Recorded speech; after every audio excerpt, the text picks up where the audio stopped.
Bonjour au premier participant. On va attendre quelques secondes que tout le monde se connecte.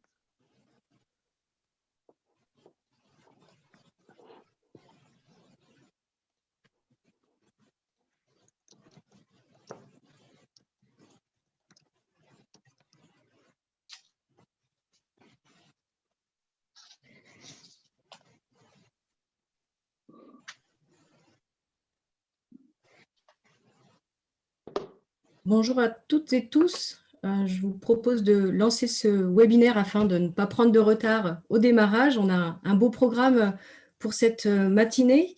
Je vous souhaite donc la bienvenue sur ce webinaire à destination des acteurs de l'économie sociale et solidaire des Pays de la Loire. Un webinaire qui va porter sur les aides qui permettent de faire face à cette période de crise. Je suis Marianne Caudal, donc chargée de mission en développement économique à la CRES, la Chambre régionale de l'économie sociale et solidaire. Et je vais co-animer ce webinaire avec Charles Bozonnet, qui est chargé de développement et d'animation au sein de l'UDES, l'Union des employeurs de l'ESS. Ce webinaire est en effet le fruit d'une co-organisation entre la CRES et l'UDES. Nous sommes ensemble jusqu'à 12h30 et je vous propose maintenant de vous présenter le programme et les intervenants de cette matinée. Charles, je te laisse la parole. Oui, merci Marianne. Merci en effet pour ces premiers mots. En effet, sur ce webinaire qui est co-organisé avec l'UDES et la CRES, avec un programme assez chargé. Donc, on va essayer d'être efficace. On va donner dans quelques instants le mot d'introduction à Gilles Cavet, qui est président de la Chambre régionale de l'ESS.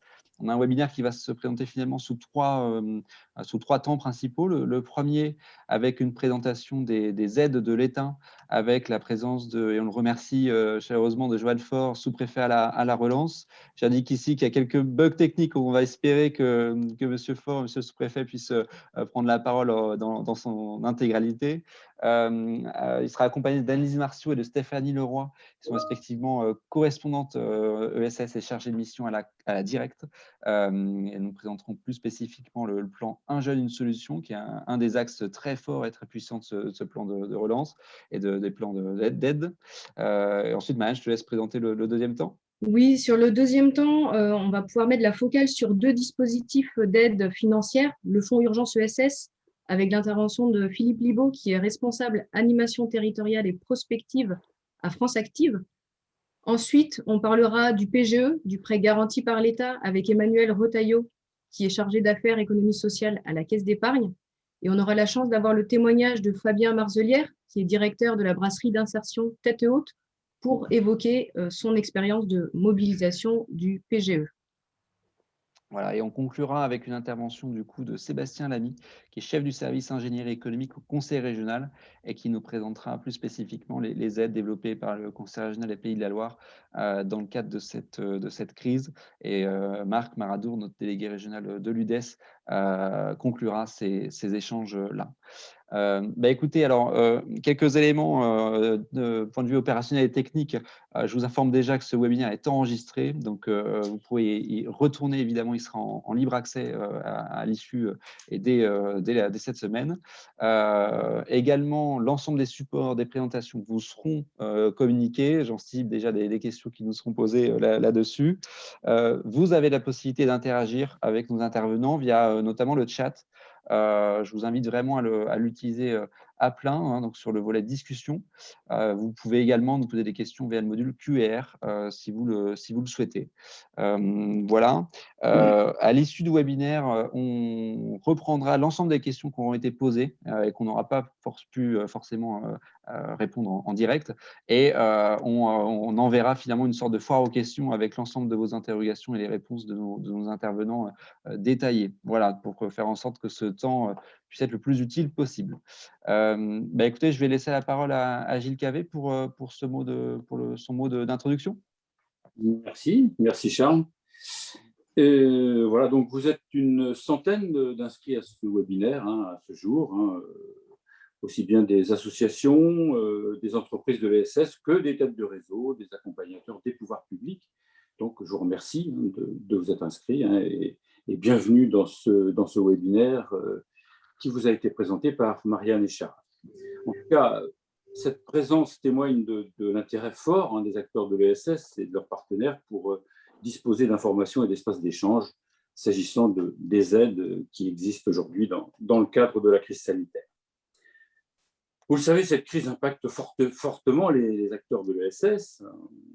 On a une étude qui a été réalisée en juin 2020 par la CRES a montré que les emplois dans l'ESS avaient régressé, avec une perte d'environ 52 000 emplois par an, qui touchent prioritairement les associations qui agissent dans les secteurs de la culture, du sport, de l'enseignement, du tourisme social et solidaire, des loisirs, de l'éducation populaire. Alors, les organisations de l'action sociale et sanitaire, qui sont une partie importante de l'économie sociale et solidaire, et qui sont en première ligne face au Covid, ont été également très touchées, mais alors entre réduction d'activité et surmobilisation pour ce qui les concerne. Quant aux coopératives, les mutuelles et les fondations, elles sont impactées d'une manière différente. Elles doivent aussi s'adapter à un contexte qui est exceptionnel. Et comme nous le savons tous, les conséquences de cette crise vont durer. Donc, pour répondre à cette crise et aux problèmes qu'elle a soulevés, de nombreuses aides ont été mises en place et continuent d'être créées ou d'évoluer. La CRES fait un travail de recensement de ces aides, l'UDES aussi bien sûr, afin de vous permettre d'avoir l'information la plus actualisée possible. Mais nous savons tous qu'il ne s'agit malheureusement pas d'avoir connaissance des aides existantes pour y recourir. Il est important d'avoir des rendez-vous comme celui-ci qui permettent de s'approprier plus facilement tous les dispositifs, les conditions qui sont à remplir, les démarches à effectuer, et aussi vous allez pouvoir échanger directement avec tous les organismes qui vous proposent ces aides. On vous a annoncé les personnes qui sont autour de la table. C'est vraiment dans cet esprit-là qu'avec l'UDES, nous avons décidé d'organiser ce webinaire. Alors nous espérons qu'il vous apportera un maximum de réponses et d'éclairages, et qui contribuera à consolider, à pérenniser vos structures, vos emplois et vos activités qui, nous le savons tous, sont essentielles à notre territoire. Voilà, donc bon webinaire. Donc Charles, je te redonne la main. Oui, merci Gilles. Écoutez, on va enchaîner tout de suite avec l'intervention de Joanne Faure, sous-préfet à la relance auprès du préfet de région. Joanne Faure, je vous laisse la parole peut-être pour présenter plus spécifiquement la cohérence, je dirais, les grandes lignes de ce plan de relance au niveau de l'État en tout cas. Oui, bonjour à tous. Merci beaucoup pour cette invitation à ce webinaire. Merci à l'UDES et à la CRES. Alors, je suis désolé, je rencontre en effet quelques petits problèmes techniques et je risque d'être éjecté du webinaire sous peu. Donc, je vais être très bref. Donc, j'ai pris mes fonctions. C'est très bref. Mince, on a un problème. Bon, voilà, c'est le problème du direct. Je pense que M. Faure va essayer de se reconnecter et il pourra dire en effet les lignes importantes de son intervention. Peut-être, alors désolé, on va essayer de changer le programme rapidement. Je vais peut-être laisser la main à Annelise Martiaux et Stéphanie Leroy, si vous me le permettez, pour qu'on puisse présenter le volet Un jeune, une solution sur ce plan de relance, le temps que Joanne Faure puisse se reconnecter. Voilà, on va essayer de faire ça comme cela. Donc, je vais juste changer de présentation, le temps qu'on puisse du coup se connecter. Hop. Pardonnez-moi parce que j'ai évidemment un bug au même moment. Alors,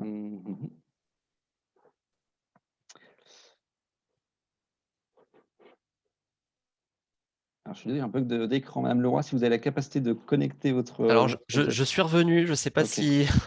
On vous entend. Je suis vraiment désolé. Donc maintenant, je vais faire très court. J'ai moins de 5 minutes. Vraiment désolé. Donc, je reviens. Je suis placé auprès du préfet de région pour l'appuyer sur le déploiement du plan de relance dans les Pays de la Loire. Voilà, je vais vous présenter un petit peu la philosophie du plan de relance. Sans support, il vous sera transmis à la suite. Alors, sur L'année 2020, elle a été marquée par une récession d'une ampleur inédite.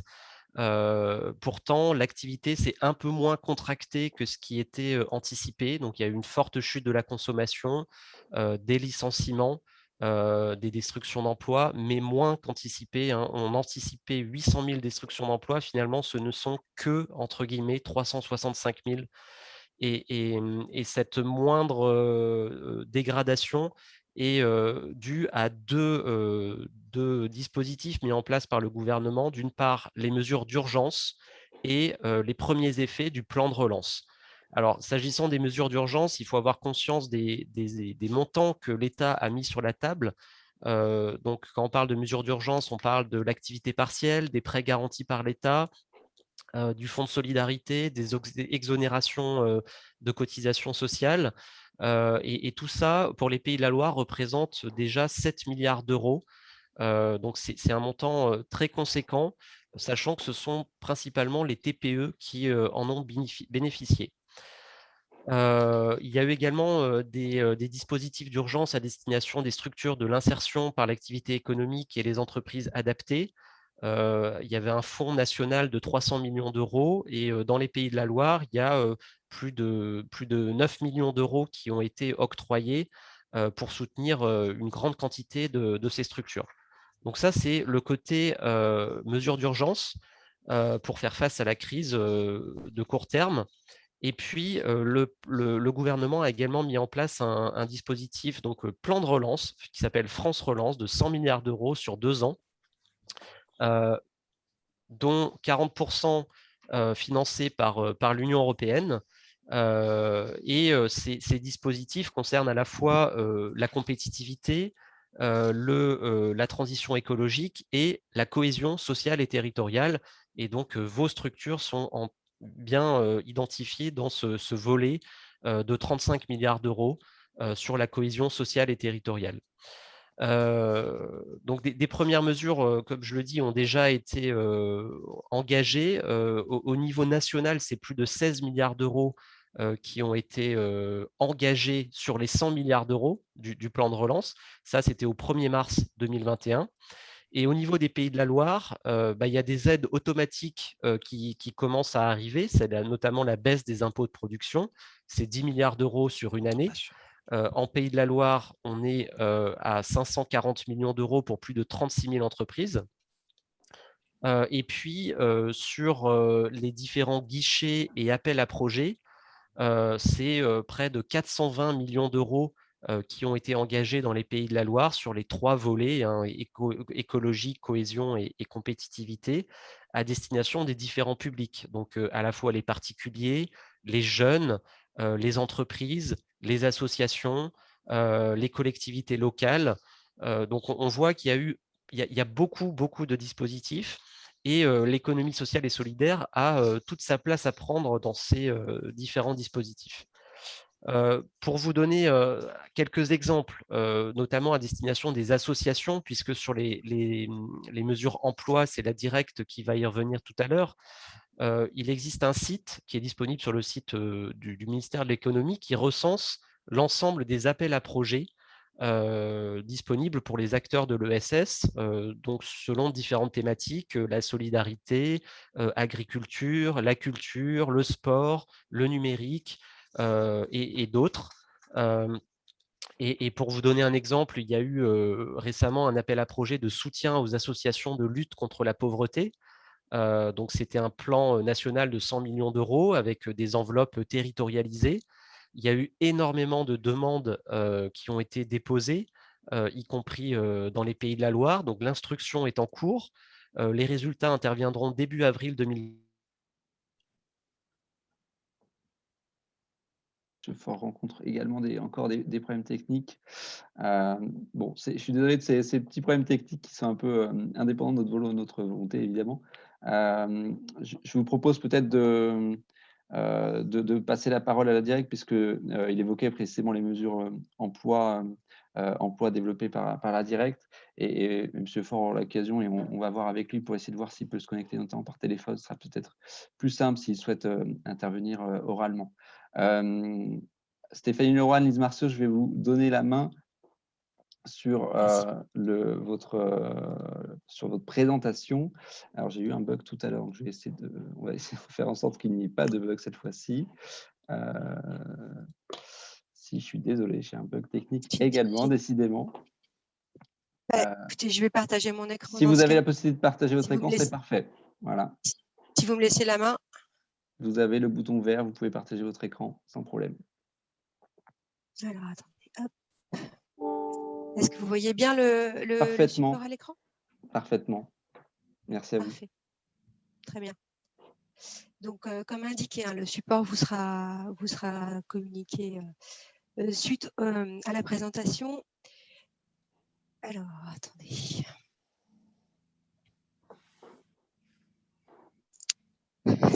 C'est mon tour d'avoir un souci. Est-ce que vous voyez toujours le support? Oui? Oui, très bien. Parfait. Très bien.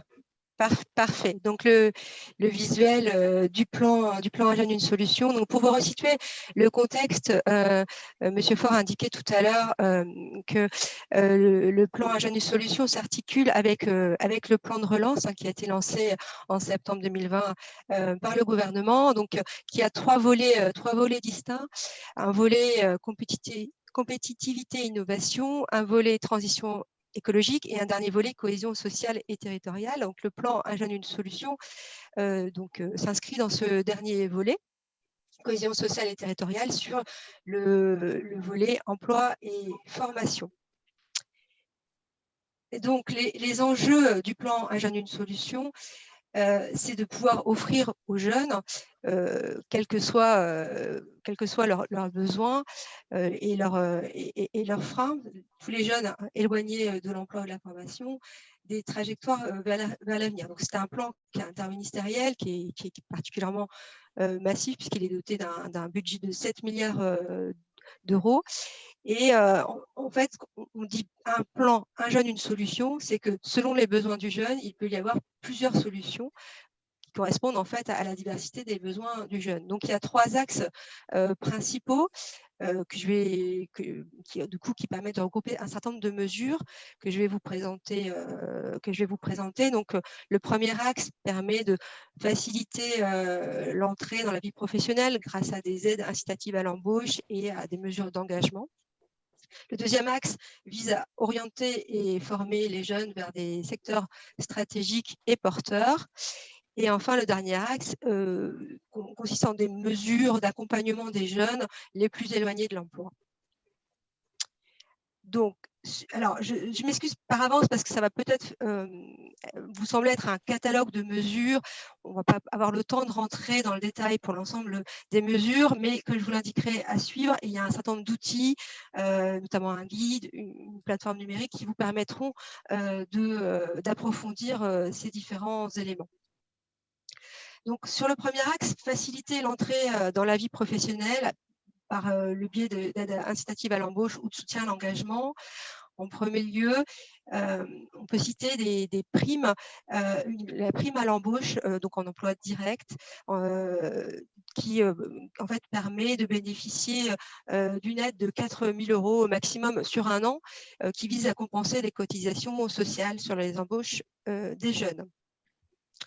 Il y a également des aides incitatives à l'embauche qui se portent plutôt sur l'alternance, c'est-à-dire à la fois contrat d'apprentissage et contrat de professionnalisation. Donc dans le secteur public ou dans le secteur privé, et avec des aides dont les montants diffèrent selon l'âge du jeune recruté. Donc 5 000 € pour les mineurs et 8 000 € pour les jeunes majeurs. Une autre aide incitative à l'embauche pour les entreprises, les associations, sont les emplois francs plus. Donc peut-être que c'est une mesure que vous connaissez. C'est une aide à l'embauche qui existe déjà, l'emploi franc, pour quand on embauche en fait toute personne qui réside en quartier politique de la ville. Et elle est majorée, le montant est majoré pour l'embauche des jeunes qui résident en QPV. Avec un montant, d'ailleurs que je constate que je ne l'ai pas indiqué ici, un montant qui est majoré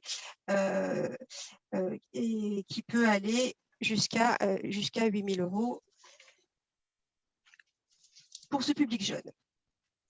Enfin, il y a également des aides spécifiques pour les TPE sur les métiers de la transformation écologique dans le cadre du volontariat territorial en entreprise. Donc ça, c'est tout ce qui est mesures incitatives à l'embauche. Il y a également des mesures de soutien à l'engagement pour les jeunes qui souhaitent entrer, par exemple, en service civique ou des postes FONGEP ou Sésame.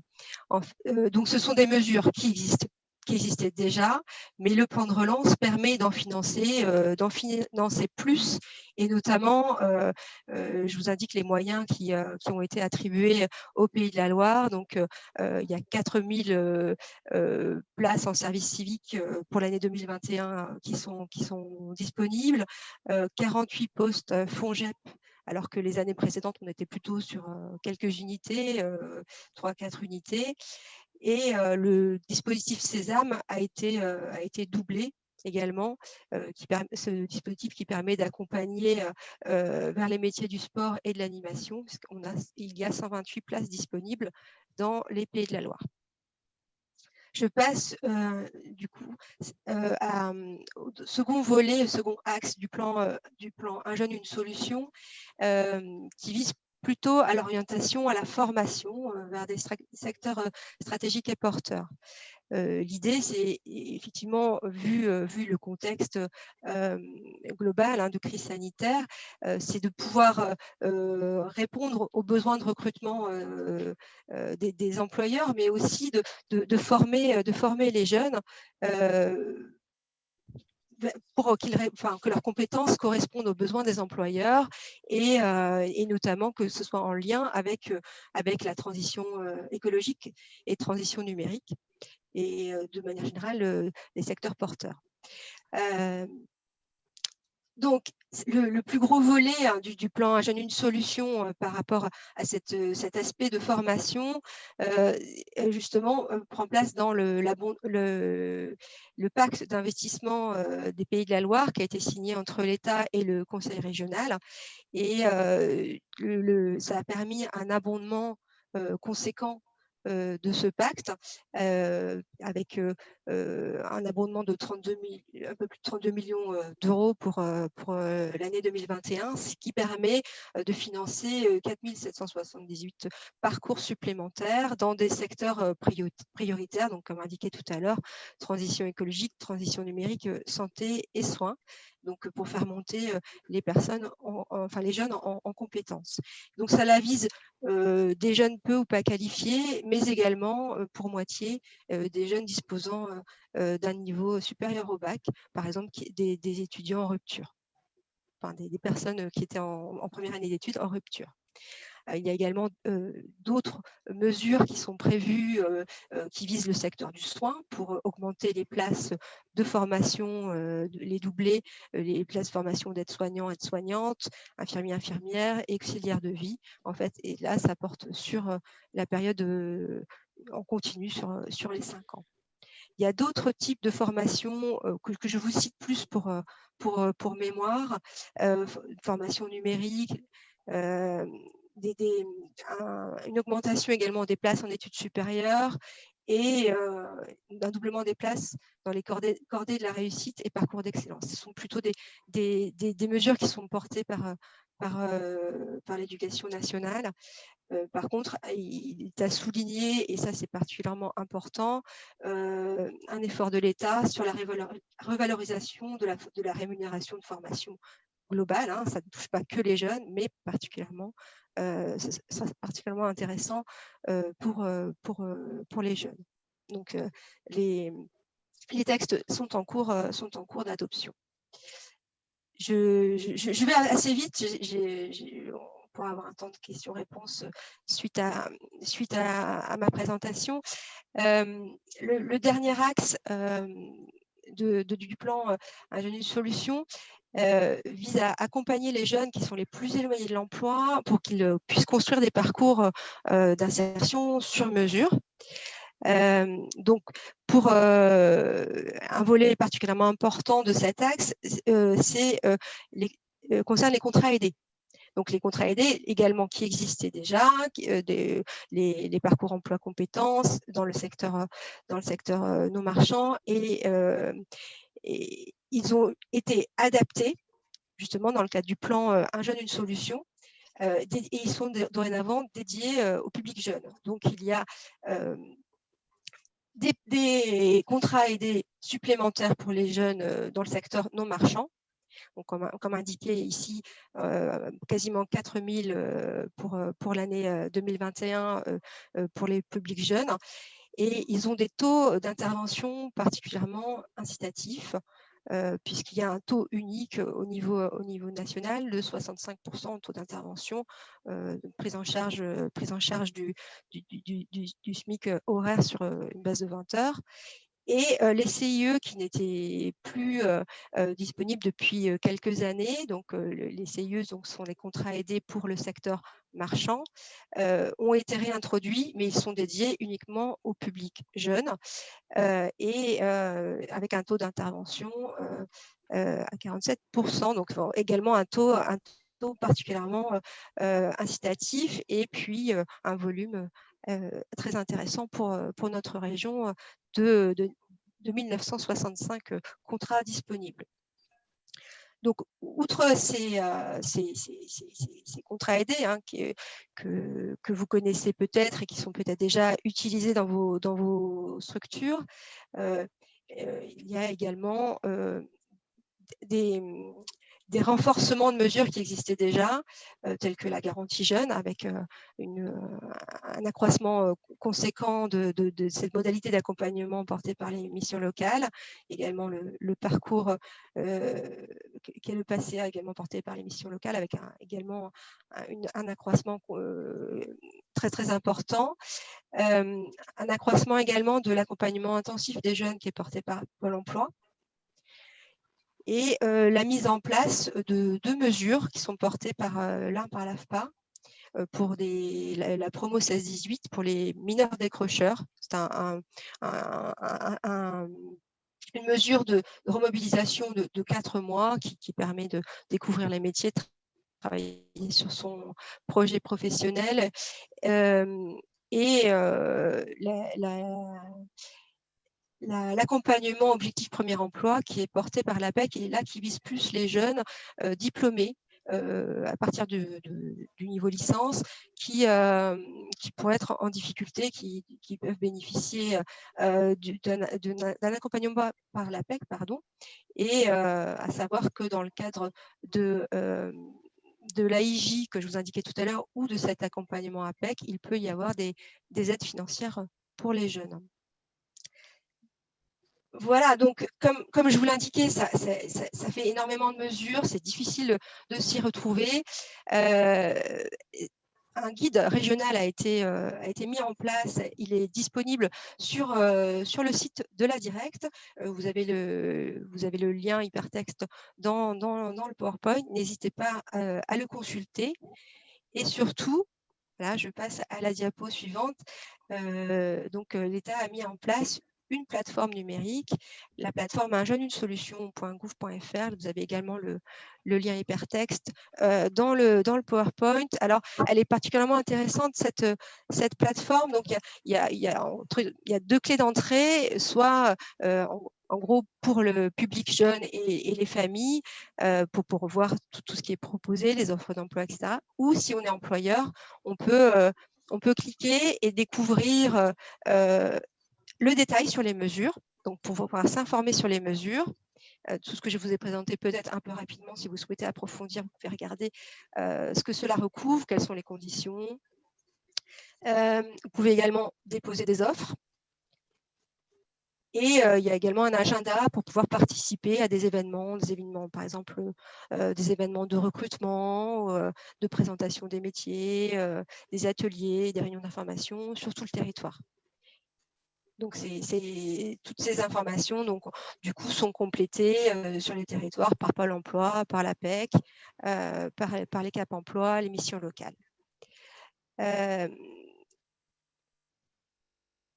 je passe. Donc, comme je vous l'ai indiqué tout à l'heure, donc l'État porte le plan Un jeune, une solution, se repose sur le service public de l'emploi. Donc, je vous ai cité tout à l'heure le conseil régional pour le pacte d'investissement dans les compétences. Il y a également l'APEC, l'AFPA qui sont également à la manœuvre pour le déploiement des mesures. Là, je me suis permis de recenser uniquement les membres du service public de l'emploi, à savoir Pôle emploi, le réseau des missions locales, le réseau des Cap emploi, vers qui vous pouvez vous retourner si vous souhaitez avoir des informations complémentaires sur les mesures, être mis en relation avec des jeunes, déposer des offres d'emploi ou vous renseigner sur les modalités pour bénéficier de l'ensemble des mesures. Donc, vous verrez dans le PowerPoint, il y a les coordonnées des différents Cap emploi. Bon, je vous rappelle, le réseau de Cap emploi accompagne les personnes en situation de handicap, dont des publics jeunes. Juste un point, pour la plupart des mesures, je ne suis pas forcément rentrée dans le détail par rapport à l'âge des jeunes. En général, on est plutôt sur des mesures qui vont jusqu'à 26 ans, à l'exception des mesures de formation qui vont jusqu'à 29 ans. Mais pour tout ce qui est mesures qui concernent les jeunes en situation de handicap, on est plutôt jusqu'à 30, voire 31 ans. Voilà, vous avez également la liste et les données géographiques par rapport aux missions locales, avec une petite slide qui présente leur action dans le cadre du plan Un jeune, une solution. Voilà. Donc, et puis pour Pôle emploi, je vous invite à consulter les agences avec lesquelles vous travaillez peut-être déjà habituellement. Bah, merci Voilà, Stéphanie j'espère que je n'ai pour... pas dépassé le temps imparti. Non, mais on avait pris un peu de retard avec ces quelques bugs techniques et on s'en excuse encore. Merci pour ces éléments qui sont assez et très fournis. J'ai mis dans la discussion là, les liens vers en effet le guide employeur pour Un jeune, une solution et le site Un jeune, une solution. On a une question dans le module QR sur savoir s'il y a des dispositifs pour aider les jeunes à trouver un logement notamment. Voilà, je ne sais pas si c'est quelque chose au niveau de l'État. Alors c'est peut-être pas forcément le direct en spécifique qui gère cette question, mais voilà, évidemment, on sait que la question du logement est un frein périphérique, comme on dit, à l'emploi important. Oui. Tout à fait, il y a des freins périphériques à l'emploi ou à la formation que sont par exemple la mobilité, le logement. Alors justement, les missions locales, de manière générale, dans leur mission d'accompagnement des jeunes, travaillent sur ces aspects de freins périphériques à l'emploi. Donc, ils pourront renseigner à un jeune qui a des difficultés par rapport à ça. C'est vrai que ce n'est pas forcément trop du ressort de la directe, mais justement pour travailler justement sur cet aspect-là. Et donc là, une question que je pose moi-même, c'est par rapport à tous les dispositifs que vous avez là cités, on a vu, il y en a beaucoup, que ce soit sur le recrutement des alternants, sur les aides emploi, type emploi aidé, contrat aidé. Voilà, je suis une structure, je suis une entreprise de l'ESS vers qui je me tourne concrètement pour avoir accès à ces mesures. Tout est indiqué dans le guide. Est-ce qu'il y a un contact ou c'est via les... Alors, c'est pour ça que j'ai mis dans le PowerPoint plutôt les membres du service public de l'emploi, Pôle emploi, mission locale ou Cap emploi. Parce que justement, déjà sur la plateforme Un jeune solution, peuvent être déposées des offres d'emploi. Donc ça peut être un premier ressort. Ou alors vous adressez directement à Pôle emploi ou à la mission locale, soit pour une mise en relation avec des jeunes, soit pour évoquer un projet de recrutement que vous pouvez avoir, voir ensemble de quel type de mesures vous pouvez bénéficier, et puis quelles sont les modalités après pour obtenir l'aide. Ça marche. OK, merci pour ces infos. Alors, il y a pas mal de questions du coup via le module QR. J'en prends à la volée. On terminera peut-être là-dessus pour pas dépasser trop le temps, mais évidemment, vous pouvez toujours continuer à répondre, à poser à ces questions, pardon, et on essaiera d'y répondre dans la suite du webinaire en bilatéral, je dirais. Jérémy Devé qui nous demande si les aides sont cumulables. Donc ça, c'est une question que je vous pose. Alors peut-être que toutes ne le sont pas, mais si on peut avoir peut-être une réponse de principe général. Et également une question sur l'aide exceptionnelle pour les alternants. Est-ce qu'elle concerne bien également les jeunes qui suivent des formations type de bac+5 ou bac+4 type master, voilà. Savoir si ça a bien été ouvert au-delà du niveau de licence. Alors oui, oui. C'est vrai que c'est quelque chose que je n'ai pas précisé. Effectivement, c'est jusqu'à un niveau bac plus 5 pour les aides à l'alternance. Enfin, en tout cas, pour les aides à l'apprentissage. Pour l'aide à l'alternance, je crois que c'est jusqu'à bac plus 3. Peut-être à vérifier ce point-là, mais en tout cas, l'apprentissage, c'est bac plus 5. Pour ce qui est du cumul, écoutez, tout dépend quelle mesure, avec quelle mesure. Par exemple, une aide incitative à l'embauche ne va pas être cumulable avec une aide à l'apprentissage. En fait, c'est le même objet, donc ce n'est pas cumulable. Il faudrait peut-être avoir Sur le même poste, en avoir tout un cas. exemple Oui. là-dessus. Oui, sur le même poste, oui. Oui, tout à fait. Okay. Mais une structure peut tout à fait être éligible à la fois sur un certain nombre de postes sur les aides à l'apprentissage et en même temps demander des aides type contrat aidé sur d'autres postes. C'est possible. Oui, oui, c'est possible. Oui, c'est possible. D'accord. Après, n'hésitez pas à regarder aussi parce que je ne veux pas forcément trop rentrer dans le détail, il peut y avoir quelques critères par rapport au nombre de salariés, etc. Et tout est détaillé vraiment très clairement sur la plateforme Un jeune, une solution. Ok, je vous remercie pour ces éléments. Évidemment, tous les supports, je le redis, hein, Marianne a également reprécisé dans le chat, tous les supports vous seront envoyés. Vous aurez tous ces contacts dans le détail. Et évidemment, vous pourrez revenir aussi vers nous si besoin et si nécessaire. Oui, ce que j'ai pas précisé, c'est que dans la région Pays de la Loire, en ce qui concerne l'alternance, le choix a été fait de mettre en place un numéro vert pour ce qui est de l'apprentissage. Donc, je vous le transmettrai, Monsieur Besonnet, pour que vous le fassiez suivre. Ça peut être intéressant si vous avez des questions spécifiques quant à l'alternance, justement de ce type par rapport au niveau d'études ou autre. Oui, tout à fait. Si vous voulez ce numéro, si vous voulez nous l'envoyer. D'ailleurs, on pourrait aussi le diffuser directement. Si vous l'avez, on peut le diffuser dans le chat également. Une dernière question, je vous passe sur le grill, mais une dernière question, Madame Leroy, sur savoir s'il y a des aides pour la transformation d'un contrat en alternance vers un CDI. Parce qu'on sait que c'est aussi un enjeu extrêmement important. Recruter des personnes en alternance, c'est évidemment peut être très intéressant et très utile aussi, et en particulier pour les jeunes. Mais il y a la question de la pérennisation de l'emploi qui se pose derrière.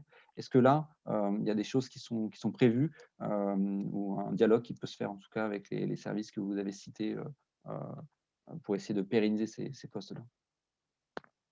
Vous voulez dire un jeune qui, par exemple, était déjà dans l'entreprise en contrat d'apprentissage et qui serait par la suite recruté, par exemple, en CDI ou en CDD? C'est C'est ça, ça?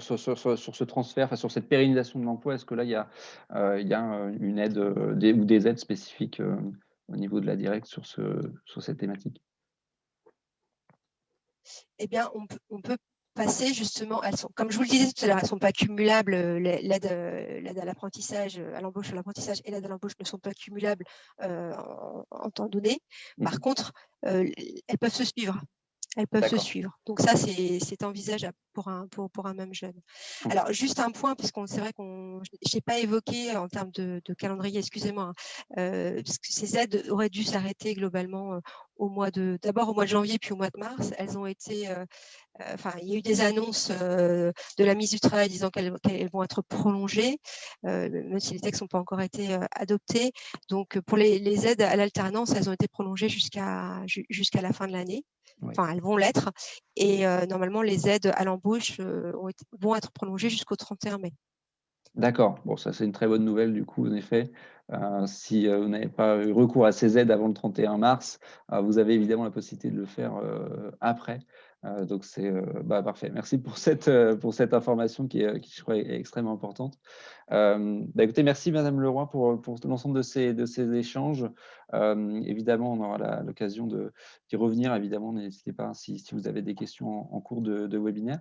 Je vais laisser la parole peut-être à Marianne pour qu'on enchaîne sur le deuxième temps, hein, sur notamment les dispositifs et les témoignages de nos partenaires aussi plus financiers. Alors, je vais juste reprendre le contrôle de l'écran et essayer si j'y arrive, voilà, de reprendre la diapositive. Donc, normalement, elle s'affiche. Marianne, peut-être que je te laisse le… Oui, parfait. Merci, Charles. Effectivement, on va passer à la session suivante qui va nous permettre d'aborder plus spécifiquement 2 dispositifs d'aide financière. Et on va commencer par le dispositif qui est le Fonds Urgence ESS, qui a connu un fort succès dès son lancement. Et c'est Philippe Libaud de France Active qui va pouvoir nous en parler, nous détailler ce dispositif et nous expliquer comment il fonctionne. Si Philippe Libaud, hop, est bien toujours avec nous. Et vous avez le contrôle de l'écran normalement. Et puis il va falloir activer On ne vous entend pas. le micro et la caméra. Espérons que nous n'ayons pas encore une fois un souci technique, ça ferait quand même beaucoup. On va croiser les doigts pour que… Vous m'entendez là? Ah voilà, parfait. Oui Philippe, on t'entend. Alors, je vous redonne Philippe. Désolé, il n'y avait pas de souci technique, mais la perte de la main sur l'écran m'a fait perdre la capacité à pouvoir réactiver mon micro et la vidéo. Bonjour à tous. Donc, effectivement, je suis donc Philippe Libaud, je travaille à France Active, je suis responsable de l'animation territoriale et de la prospective. Je vais vous présenter le fonds Urgence ESS. Alors, il n'est pas à proprement parler une aide des partenaires financiers, en l'occurrence de France Active, mais bien sur un fonds qui est un fonds avant tout d'État. Hein. C'est un dispositif qui a été initié par le secrétariat d'État à l'économie sociale et solidaire et responsable, et qui est un fonds qui s'adresse aux entreprises de l'ESS employeuses, donc il y a un minimum de 1 salarié, mais plafonné à 10 salariés. Ça, c'est le premier élément, et qui donc rencontre des difficultés face à la crise.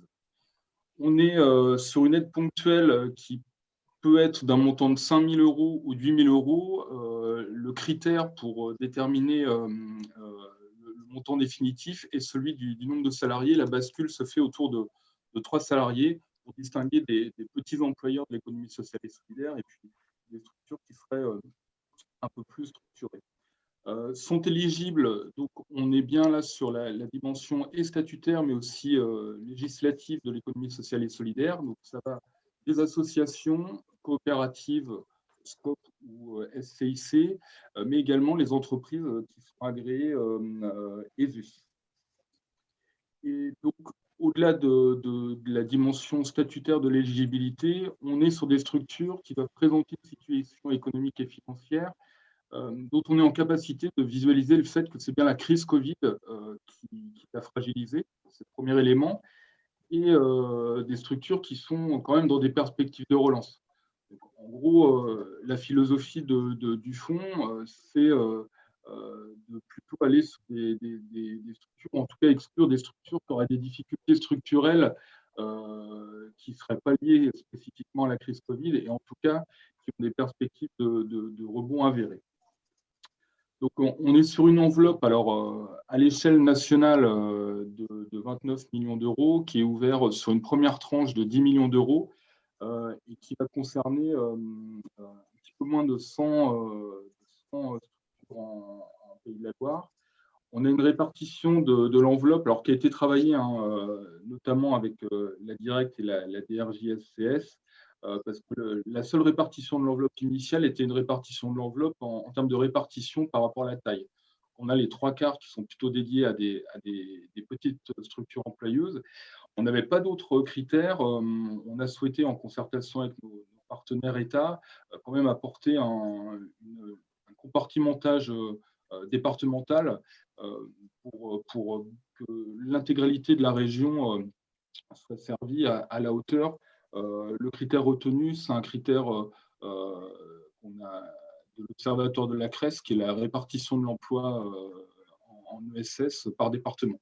On est sur un critère relativement objectif et qui permet du coup de répartir l'enveloppe sur tous les départements de manière équitable. Voilà, l'objectif avéré, l'objectif affiché de ce fonds, c'est bien de permettre la relance de l'activité, la préservation des emplois des entreprises de l'économie sociale et solidaire en Pays de la Loire. Donc, une fois ces propos liminaires, ce qui est intéressant, c'est un petit peu de donner à voir sur la manière dont la demande peut être formulée. Donc, on a un point d'entrée qui est un point d'entrée unique, qui est un site internet dont je vous ai noté l'adresse, qui s'appelle urgence-ess.fr, qui est donc le point où les structures peuvent se signaler avec une saisie de données relativement simple, hein, des données de coordonnées et puis des données de situation par rapport à la crise, mais qui sont relativement succinctes dans un premier temps. Nous, ça nous permet d'avoir, d'identifier les structures qui se sont signalées comme étant désireuses de bénéficier de l'outil, et ça nous permet de revenir vers elles pour faire un point sur leur situation. Là aussi, avec un outil un peu dématérialisé d'autodiagnostic qui compte une vingtaine de questions qui permettent, par un système que je ne maîtrise pas, puisque là, on est vraiment dans des algorithmes un peu complexes, de bien distinguer des structures qui sont véritablement dans la cible, des structures qui le sont un peu moins. Il y en a deux principalement, c'est des structures qui seraient soit en difficulté, mais avant la crise Covid, soit des structures qui seraient clairement finalement peu en difficulté et du coup qui seront exclues également du champ d'éligibilité. Donc ça, c'est la deuxième étape. C'est une étape qui est associée avec un élément un peu central qui est la complétude d'un plan de trésorerie, aussi pour avoir des clés de lecture sur la capacité de la structure à objectiver sa situation et puis la projeter. Et puis, les derniers éléments qui constituent la demande et qui permettent de la complétude du dossier sont un certain nombre de pièces administratives, donc là, qui sont assez classiques et qui sont assez faciles à réunir. Une fois qu'on a ces éléments-là, le dossier est complet, on le signifie à la structure demandeuse et ensuite, on a c'est même pas une quinzaine de jours, hein, c'est 15 jours pour acter la décision et puis du coup verser les fonds en fonction de la taille de la structure. Voilà, je poursuis. La situation aujourd'hui, elle est celle-là. Donc, c'est ce que je vous disais, la première tranche, elle est ouverte pour 93 structures en Pays de la Loire. Donc, il y a des tranches qui sont amenées à s'ouvrir par la suite. Vous verrez tout de suite avec les chiffres transmis. Alors, je les ai un peu actualisés ce matin et ça va vous montrer à quel point ça peut évoluer rapidement parce que là, c'était les chiffres fin de semaine dernière. Là, l'actualisation, au dernier pointage, on est à 419 demandes reçues. Et puis, on a environ 17% de dossiers complets. Donc, par rapport à la première tranche ouverte, vous constaterez qu'on est de toute manière déjà largement plus que les capacités d'octroi à ce stade. J'anticipe peut-être sur une question parce qu'en préparant, Marianne me l'a posée, donc c'est peut-être quelque chose que certains d'entre vous auraient en tête.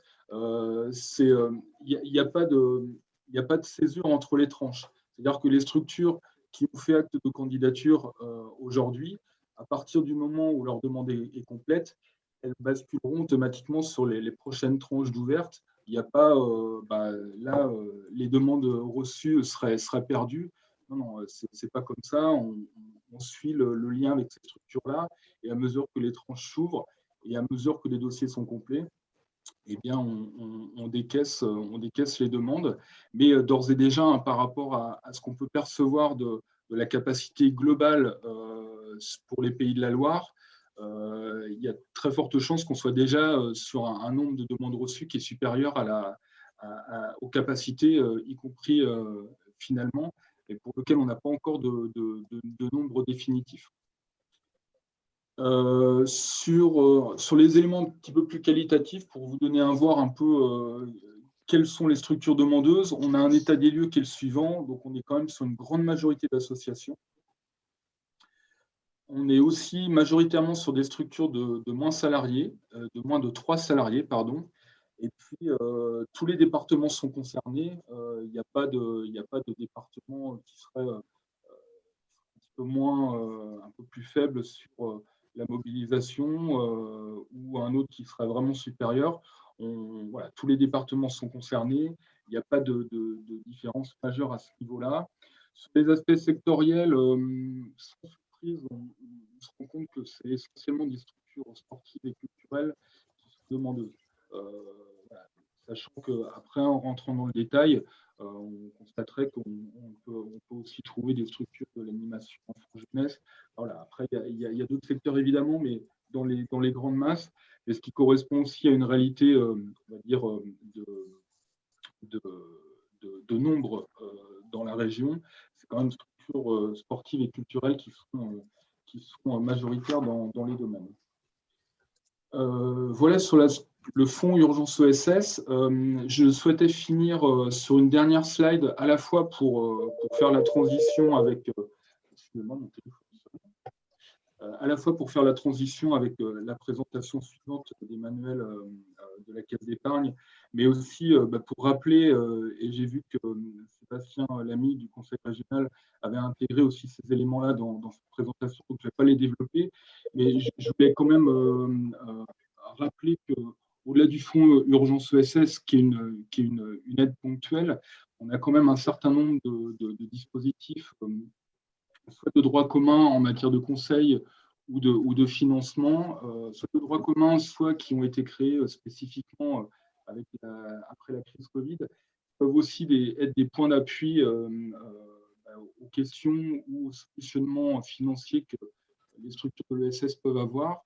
À la volée, je citerai donc le dispositif local d'accompagnement présent dans tous les départements de la région, et leur rebond, qui est un outil spécifique de conseil aux entreprises en difficulté. Et quand je dis entreprises, c'est bien évidemment les entreprises de l'économie sociale et solidaire également. Donc là, plutôt pour des structures qui auraient des difficultés avérées, alors pas forcément liées à la crise, pour le coup, qui peuvent être aussi des difficultés structurelles. J'ai mis des financements sectoriels spécifiques. Donc là, je ne détaille pas, mais évidemment, les têtes de réseau, un certain nombre de dispositifs de collectivités sont aussi des dispositifs qui peuvent être des véritables soutiens aux réflexions. Et puis des outils de soutien à la trésorerie. Alors, le prêt relève solidaire, c'est un prêt court terme qu'on a mis en place à France Active à l'occasion de la crise sur 18 mois maximum et qui a vocation à soutenir la trésorerie.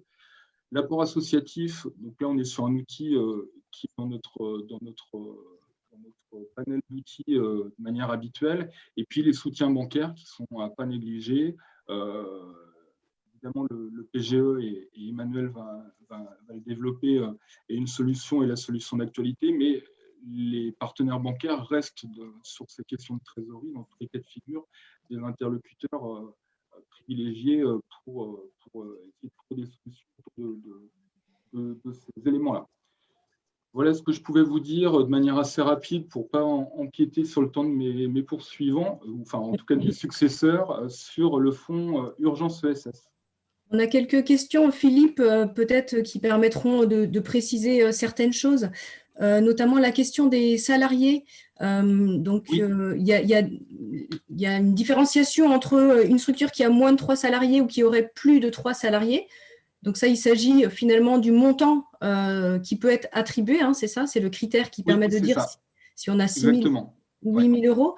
Et on est bien sur des structures qui doivent au maximum avoir 10 salariés. Alors, en fait, dans le détail, il faut qu'il y ait au moins un salarié, mais en ETP, on peut être à moins. D'accord, il y avait la question. Et puis, ça peut aller jusqu'à des structures qui montent jusqu'à 10 ETP. 10 ETP, d'accord. Ouais, on n'est pas forcément. Mais on va dire ce qui est le plus facile à appréhender, c'est vraiment cet écart entre un salarié et 10 salariés. Mais après, évidemment, en fonction des situations des structures, la logique de TP peut entrer en ligne de compte. D'accord. Et puis ensuite, on a une question qui se pose sur l'emploi saisonnier. Est-ce que des structures qui sont employeuses, mais uniquement de manière saisonnière, peut-être avec des contrats spécifiques d'ailleurs, pourraient être éligibles à ce fonds? Alors, c'est une très bonne question auquel je n'ai pas la réponse au moment où je vous parle. Je ne l'ai pas lu du tout dans tout ce qui est un peu jurisprudence entre guillemets de l'outil. À ma connaissance, je n'ai pas de réponse à cette question-là. D'une manière générale, je pense que c'est quand même plutôt les emplois qui sont un peu structurels au sein des structures qui sont visés, puisque c'est bien, c'est à la fois des structures qui sont touchées par la crise et avec des perspectives de relance. Donc, je pense que la philosophie va plutôt vers des structures qui seraient avec des emplois permanents. Rien n'empêche une structure qui aurait des emplois saisonniers d'en faire la demande, mais il y a de fortes chances qu'elle ne soit pas prioritaire, en plus notamment avec la forte demande qu'il y a sur ce outil. D'accord. Et puis, on a ensuite une question sur l'apport associatif. Finalement, quel type d'associations peuvent être concernées et quelle est la forme de cet apport associatif? Alors, tout type d'association, à partir du moment où elles sont employeuses, et l'apport associatif, en fait, c'est un terme juridique et comptable particulièrement, c'est l'apport associatif avec droit de reprise. Donc, je vais utiliser le terme de prêt par facilité, c'est un prêt à 0% à destination excusez-moi, à destination donc un prêt à 0% à destination d'associations et qui est plafonné à 30 000 € chez nous. Mais voilà, il n'y a pas de critères d'accès, mis à part le fait qu'il faut que la structure soit employeuse. Okay. Et on est sur il y a aussi la logique de durée, on est quand même sur des durées, qui sont plutôt moyen terme, on est entre 3 ans et 4 ans maximum. Mais là, on est sur un soutien qui peut être à la fois un soutien de trésorerie, un soutien dans le cadre de plans d'investissement, ce n'est pas exclusif. Les fonds sont apportés au bénéfice du projet associatif dans sa globalité, mais par contre, il y a un remboursement exigible. On n'est pas sur de la subvention, à la différence du fonds urgence ESS, où là, c'est bien, on est sur une aide ponctuelle où il n'y a pas d'exigibilité de remboursement. Ça vient soutenir la structure et ses emplois dans son projet. Très bien. Peut-être juste avant de basculer sur l'intervention d'Emmanuel Retailleau, une dernière question qui pose donc la question de la reconduction du fonds d'urgence, notamment s'il est prévu du coup une reconduite l'année prochaine et notamment pour les structures du sport, puisque il est évoqué le fait que les adhésions aux structures associatives se font souvent en septembre. Et donc, la perte d'adhérents va se faire sentir encore plus à l'automne. Et c'est sans doute à ce moment-là, pour certaines structures, que le besoin va être encore plus prégnant. Voilà, avez-vous des informations là-dessus, personnellement, je n'ai pas de réponse, hein, parce que c'est véritablement un marché qui a été passé entre le secrétariat à l'ESS et puis France Active. Donc là, il est sur une temporalité qui est de 2021. Je n'ai pas du tout de visibilité sur le fait qu'il y ait une poursuite de l'outil. Peut-être les interlocuteurs des services de l'État ont plus d'éléments de réponse par rapport à ça que moi. Donc juste, merci Philippe, pas particulièrement après 2021, mais en effet, c'est 30 millions d'euros avec une première tranche comme tu l'as dit, de 10 millions d'euros au niveau national et 97 dossiers pour lesquels, là, aujourd'hui, on est, en effet, même s'il y a plus de 400 structures qui se sont positionnées, on n'est pas encore à la première tranche de financement. Donc, on peut imaginer qu'il va par contre pouvoir couvrir une bonne partie de l'année. Donc, peut-être qu'en septembre-octobre, il y aura la deuxième, voire troisième tranche. Mais par contre, pour 2022, non, bien sûr, aujourd'hui, on n'est pas sur cette vision. Merci Annelise pour ces compléments. Ce que je vous propose, s'il n'y a pas d'autres questions, c'est de passer à l'intervention d'Emmanuel Retailleau qui va nous parler du prêt garanti par l'État, qui n'est pas un outil nouveau. En tout cas, c'était un des premiers outils sortis au tout début de la crise, mais il nous semblait important de le remettre en lumière puisque les besoins peuvent peut-être être parfois plus prégnants aujourd'hui qu'ils ne l'ont été au début de la crise pour certaines structures, et que c'est un outil qui n'a pas été forcément beaucoup mobilisé par les structures de l'ESS. Donc, on souhaitait lui donner l'occasion de représenter le PGE et puis de répondre éventuellement à vos questions. Emmanuel, je vous laisse prendre la suite. Oui, merci. Donc, bonjour à toutes et à tous. Je suis Emmanuel Retailleau, chargée d'affaires économie sociale à la Caisse d'épargne depuis bientôt 2 ans. Je remercie la CRES et l'UDES donc, de nous avoir conviés à cet webinaire. Et je vais vous représenter le dispositif d'État, donc du prêt garanti par l'État, qui est distribué par les établissements bancaires. Alors, je dois avoir la main sur le PowerPoint, voilà. Donc, la philosophie de l'État, c'est d'accompagner l'ensemble des acteurs dans ce contexte de crise sanitaire et économique. Ainsi, les dispositifs sont ouverts à l'ensemble des acteurs économiques, et y compris les acteurs de l'économie sociale. Alors, les constats qu'on peut faire avec 1 an de recul, puisque ça fait 1 an qu'on met en place les prêts garantis par l'État, c'est qu'en effet, il y a eu peu de demandes sur les structures de l'économie sociale, alors qu'on a proposé donc à la Caisse d'épargne aussi bien aux entreprises privées qu'aux structures de l'économie sociale. Et c'est vrai qu'il y a seulement 10% de nos clients en ES qui ont souscrit à cet emprunt, contre 36% sur les entreprises privées. Alors en montant, ça représente quand même 20 millions d'euros débloqués sur la Caisse d'épargne Bretagne Pays de Loire en fonds d'urgence pour l'économie sociale. Et sur le territoire national, toutes les caisses réunies, ça représente 339 millions d'euros. Alors, le sens de cet emprunt, c'est de soutenir la trésorerie des structures dans ce contexte de crise sanitaire et économique, c'est-à-dire les accompagner dans leur chute ou perte d'activité, mais également les activités sur la réorganisation de leur activité au vu des circonstances, ou encore pour faire face à l'augmentation de leurs charges. Donc, cet outil permet de faire face aux charges et coûts fixes que la structure ne peut plus assumer dans cette période. Alors, les questions que vous pouvez vous poser, c'est dans quelle situation demander le PGE ou encore à quel moment il faut recourir à l'emprunt. Donc, lorsque vous faites face à un niveau d'activité encore ralenti du fait de la crise, lorsque votre besoin au fonds de roulement s'alourdit et que votre trésorerie se tend, on sait que les structures de l'ES ont moins d'appétence à emprunter que les entreprises privées, mais pour certaines, ça fait 1 an qu'elles tirent sur leur trésorerie et peut-être que le besoin se fait sentir que maintenant, alors que ça fait 1 an que c'est compliqué pour ces structures. Ou encore, lorsque vous voulez investir pour relancer l'activité économique qui, on espère, va repartir dans les prochains mois et que vous n'avez pas ou plus de trésorerie. Donc, vous pouvez recourir à cet emprunt.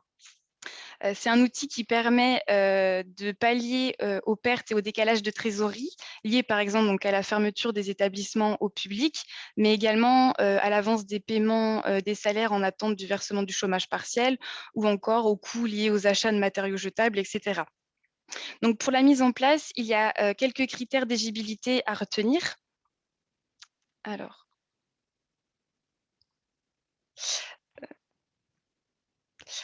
donc les critères d'éligibilité pour les acteurs de l'économie sociale sous format associatif, c'est notamment donc d'être immatriculé, d'avoir un numéro sirène, d'employer au moins un salarié ou encore de payer des impôts et de percevoir une ou des subventions. Pour les entreprises sociales, par définition, ce sont des entreprises, donc elles sont éligibles au PGE. Les éléments pour mettre en place cet emprunt, les établissements bancaires vont vous demander un plan de trésorerie. C'est indispensable, c'est un outil de dialogue avec les financeurs, comme l'a rappelé Philippe.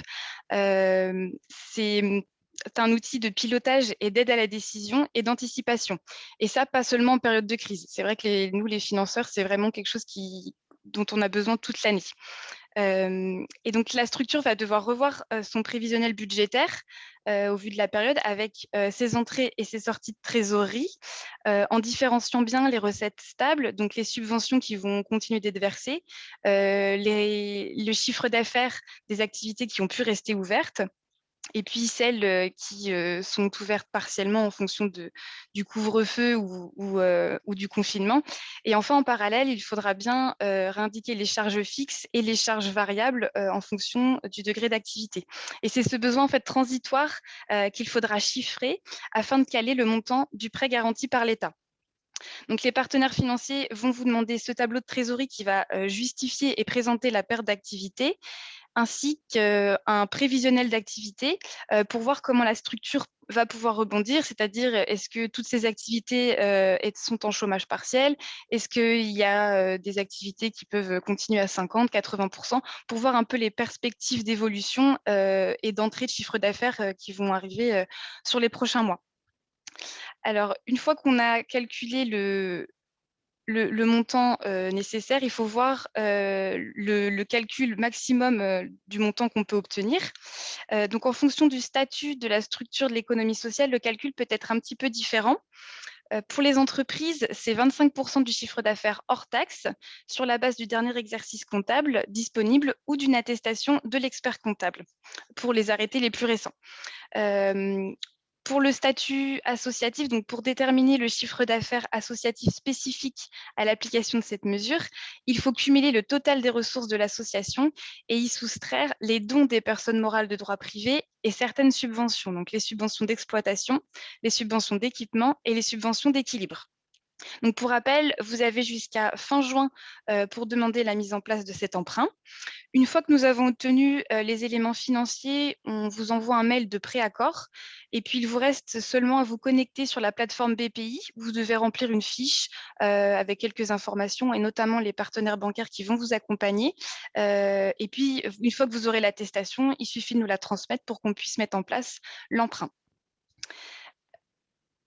Pour les structures qui se posent encore des questions pour la mise en place, il est peut-être important de revenir aussi sur les possibilités de sortie. Et puis pour celles qui l'ont mis en place, on arrive au 1 an de mise en place, donc à la date d'anniversaire et à la fin de la phase 1 où il y a des choix à faire. Donc il y a plusieurs possibilités. La première, c'est de rembourser totalement ou partiellement, donc à la date d'anniversaire, le PGE. On peut également amortir en totalité ou en partie le capital restant dû, allant jusqu'à d'1 an à 5 ans pour les durées. Et on peut également démarrer l'amortissement 1 an après sans changer la durée finale du prêt. C'est donc une mise en place d'un différé d'1 an supplémentaire, ce qui va correspondre à 2 ans sans remboursement pour les structures les plus en difficulté. Donc, sur ces différentes possibilités, il est important de faire le point sur les besoins de trésorerie pour déterminer l'option la plus adaptée entre le remboursement total ou partiel et l'amortissement du crédit. Il est également important d'échanger avec ses partenaires financiers puisque le rôle de la banque, c'est d'informer et d'aider à la décision à chaque étape de cet emprunt et notamment à cette étape de sortie. En effet, la banque a un rôle de conseil puisqu'elle intègre le PGE dans une réflexion globale autour des besoins des structures face à l'évolution économique qui impacte ces structures durant cette crise. Il est important de voir ce qu'il est possible de faire au moment du choix, car ça reste de l'endettement et s'il n'y a pas de besoin, il n'est pas forcément utile de garder ce crédit et de l'amortir. Et pour les structures plus en difficulté, il faudra voir pour l'accompagnement personnalisé et supplémentaire en plus de ce prêt garanti par l'État, comme par exemple des aides court terme avec de l'avance sur subvention d'AI, du crédit campagne pour des activités saisonnières. C'est une étude au cas par cas qui va être menée par les structures et les établissements financiers pour trouver la meilleure approche pour les perspectives de l'entreprise sociale ou de l'association. Mais notre rôle, c'est également d'accompagner sur d'autres sujets. En effet, les associations ou entreprises sociales ont pu, quand c'était possible, changer ou réorganiser un peu leur modèle économique pour continuer certaines activités malgré le confinement et le couvre-feu, en proposant par exemple pour la vente de biens, la mise en place de ventes par Internet qui n'étaient pas disponibles avant, la mise en place de click and collect, de services de livraison ou autres. Et ces structures-là, on a également pu les accompagner avec des outils d'encaissement à distance, comme Espace Asso ou SP+. Et c'est pour vous montrer vraiment que l'accompagnement de la relation est global, et d'où la nécessité de dialoguer régulièrement avec ses partenaires bancaires pour aider face aux difficultés, mais également pour aider au développement en cette période. Et donc, pour illustrer mes propos, il va y avoir ensuite l'intervention de Fabien Marzelière pour la structure Tête Haute, qui a mis en place un PGE, mais qui a également su réorienter une partie de ses activités pour faire face à cette crise. Donc, je ne sais pas s'il y a eu des questions sur le PGE pendant la présentation. Alors oui, il y en a une sur les critères d'éligibilité. Il évoquait le fait que est-ce que les associations doivent être fiscalisées pour accéder au PGE, ou est-ce que les assos non fiscalisés Alors, les assos non fiscalisés également, c'est et où. Très bien. Alors, il y a aussi des questions sur l'amortissement du PGE à partir de 2022. Quelles seraient les règles? Est-ce qu'il est envisagé un allongement de la durée, des aménagements? Voilà, est-ce que vous avez des infos à ce sujet? Alors, pour le moment, non, mais on imagine que oui, là, les choix qu'on doit faire actuellement, on les fait avec les données qu'on a, mais que dans les mois à venir, il y aura peut-être de nouvelles possibilités sur l'allongement des durées, ou la durée d'amortissement et la façon dont les structures peuvent rembourser ce PGE. Donc, des modalités qui continuent à évoluer finalement. Oui, qui pourront évoluer, PGE. puisque là, déjà, le PGE, ça évolue régulièrement, et donc ça risque de continuer d'évoluer, puisqu'on n'a pas de date précise de quand l'économie va repartir à 100%. Donc, pour ça, on attendra les infos et on communiquera, bien entendu, auprès des structures. Et le PGE est donc accessible pour l'instant, me semble-t-il, jusqu'en juin prochain, c'est ça? Jusqu'à fin juin pour le moment, oui. D'accord, donc il est effectivement encore temps pour certaines structures qui ne l'ont pas encore sollicité, au moins d'aller vers sa banque et lui poser des questions, savoir si leur situation finalement serait adéquate pour solliciter un prêt. Oui.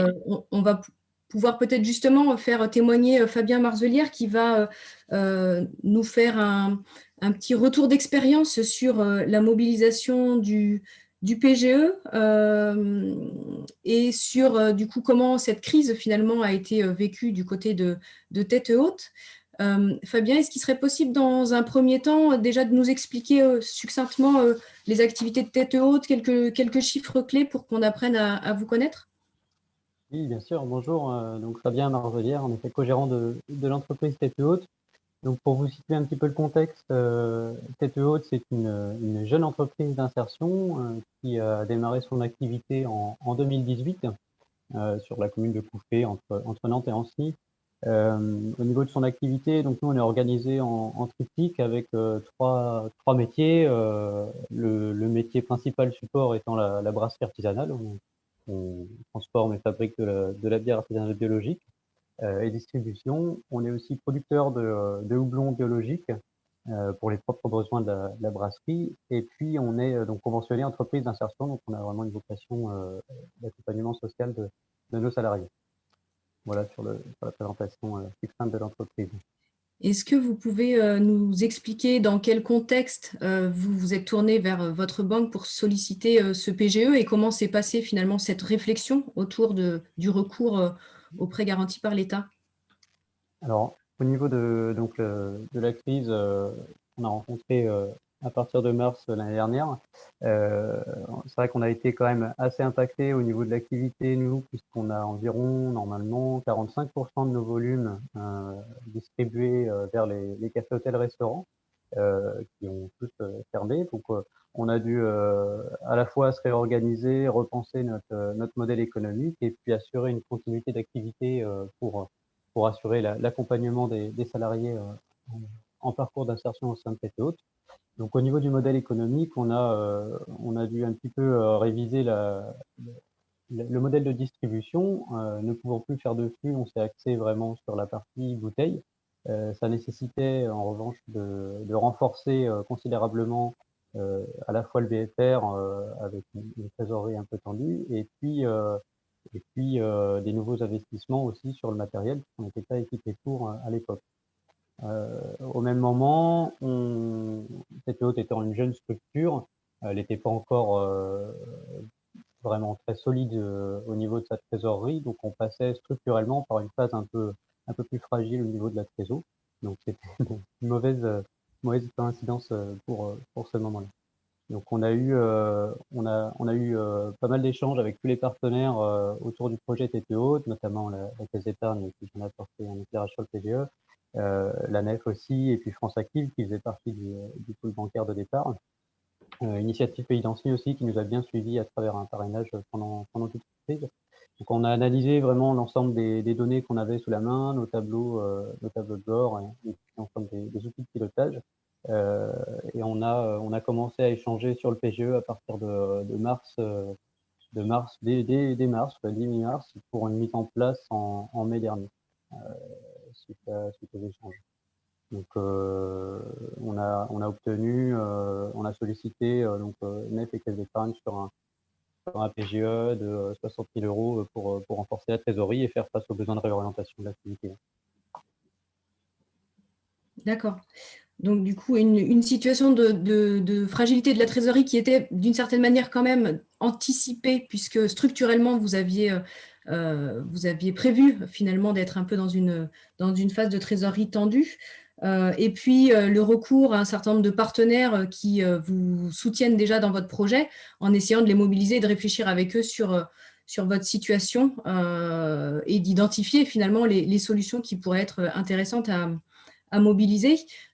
Finalement, est-ce que vous avez rencontré des difficultés quand même pour recourir au PGE, pour mobiliser ces différents acteurs? Est-ce qu'il y a eu des freins à lever ou des craintes? On sait que ce n'est pas toujours facile dans les situations difficiles de s'ouvrir aux différents partenaires. Oui, bien sûr, il y avait quelques craintes et quelques barrières à lever assez rapidement au départ. Notamment au niveau de la situation pour une jeune entreprise qui avait déjà un taux d'endettement assez fort, l'activité nécessitant des investissements importants dès le départ. Donc on s'est beaucoup questionné sur notre niveau d'endettement. Je voyais des questions en rapport avec ça tout à l'heure. Le fait d'alourdir encore davantage, est-ce que c'était stratégique de notre part? Un manque de visibilité aussi important, parce qu'on était au tout départ de la crise, donc aucune visibilité sur la durée de celle-ci et sa nature. Et puis, il y a un frein aussi, je pense, qui est présent chez beaucoup d'entrepreneurs. C'est qu'il est parfois difficile de mettre à nu un peu la situation de l'entreprise et de parler des difficultés avec les partenaires. On a peur de perdre en crédibilité. Et donc, voilà, c'était une barrière psychologique à passer. Aussi, c'était ça aussi structurel au niveau de la crise dans le temps, mais elle est arrivée en mars. C'est un moment où on est en cours de bilan, on n'a pas encore tous les éléments financiers pour se projeter, donc ça facilitait pas forcément l'analyse, mais pour ça, voilà, en s'appuyant sur l'ensemble des partenaires, on a réussi à trouver les bons outils pour se projeter et anticiper un peu les difficultés à venir. Ouais. Et en résumé, est-ce que, après avoir traversé cette période et fait face à cette situation, est-ce qu'il y a des éléments qui pourraient être utiles à partager sur ce qui vous semble avoir été votre force ou ce qui a pu vous aider en général à passer ce cap? Alors oui, bien sûr. Ouais. Je pense que je l'ai dit plusieurs fois, mais le maillage fort de partenaires et la relation transparente et fluide entre ces différents partenaires-là, ça a été vraiment primordial pour nous dans ce moment-là. Ça a permis aussi d'anticiper les choses. On a parlé aussi des tableaux de bord. Alors, on avait la chance d'être encore baigné dans ces éléments-là et puis d'être sur une phase où on rend pas mal de comptes à nos partenaires. Donc ça permet d'anticiper les difficultés à venir et de pas les subir.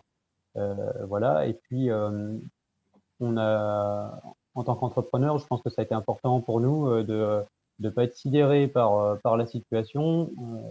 de considérer le PGE comme une solution assez immédiate et finalement qui s'est mise en place relativement facilement pour vraiment apporter de la sérénité dans ce moment de crise et faire vraiment notre job d'entrepreneur et d'employeur, qui est de se projeter sur l'avenir et d'anticiper déjà la sortie de crise assez rapidement. Donc l'importance finalement de savoir s'ouvrir et de s'entourer et d'évoquer les difficultés. Vous évoquez aussi les outils de pilotage hein, qui semblent à chaque instant être finalement au cœur du suivi financier d'une structure. C'est vrai que ça sert et à anticiper les différentes situations, mais aussi à suivre finalement au quotidien l'évolution de la structure. Et puis, vous évoquez aussi le fait finalement de vous être mis en mouvement malgré les difficultés, d'avoir cherché des solutions, d'avoir réfléchi, d'avoir finalement fait évoluer votre modèle économique et vous êtes saisi des circonstances pour faire évoluer la structure. Pour compléter, cette première mise en mouvement, en fait, qui a été le premier pion qu'on a avancé en période de crise de PGE, ça a permis vraiment de rentrer dans une dynamique plus positive et entrepreneuriale et d'aller ensuite, ça a fait levier sur d'autres systèmes, ça a activé d'autres soutiens aussi. Et ça nous permet aujourd'hui voilà, de retrouver une dynamique de développement et je pense qu'on sort, on est en train de sortir de cette crise grandie et plus efficace sur le terrain. Merci Fabien pour ce témoignage. Je ne sais pas s'il y a des questions en particulier. Pour l'instant, pas forcément. On verra peut-être d'ailleurs en toute fin de webinaire, s'il nous reste quelques minutes, on pourra reprendre quelques questions qui pourraient venir un petit peu plus tard. Merci. Je repasse la parole à Charles. Oui, merci Marianne, et merci pour les différentes interventions et témoignages qui sont assez riches, on l'a vu au niveau des questions. Écoutez, on va maintenant aborder le troisième dernier temps de ce webinaire sur un acteur qu'on n'a pas encore cité, quoi qu'il a été évoqué tout à l'heure par M. Libaud au niveau de France Active. C'est évidemment le Conseil régional qui est un acteur essentiel dans cette période. On a la chance d'avoir avec nous Sébastien Lamy, qui est chef du service ingénierie économique du Conseil régional et qui va nous présenter là aussi les dispositifs que le Conseil régional met en place dans cette période. Donc Sébastien, là, je vais vous donner la main pour le diapo. Normalement, ça devrait fonctionner et vous pourrez dérouler voilà, vos présentations pour une quinzaine de minutes. Voilà. Merci beaucoup. Ok, ça marche. Je suis juste en train de prendre la main sur l'outil. Ça a l'air bon. Donc oui, Sébastien Lamy. Aujourd'hui, je suis porte-parole pour la région aux côtés et en présence de Laurent Caillot, conseiller régional, de Noémie Saunier, nouvellement responsable du pôle création de transmission ESS, et également de Stéphanie Pétieux, chargée de mission ESS à la région, que vous connaissez sans doute. Voilà. Tout à l'heure, on a cité quelques éléments introductifs avec Gilles Cavé sur l'ESS en région Pays de Loire. Moi, je voulais juste resituer trois chiffres rapidement. L'ESS, pour la région, c'est plus de 15 000 établissements, 165 000 emplois et 13% du PIB régional. Ça permet d'annoncer la bonne couleur, en tout cas de la vivacité, du dynamisme de l'ESS dans la région.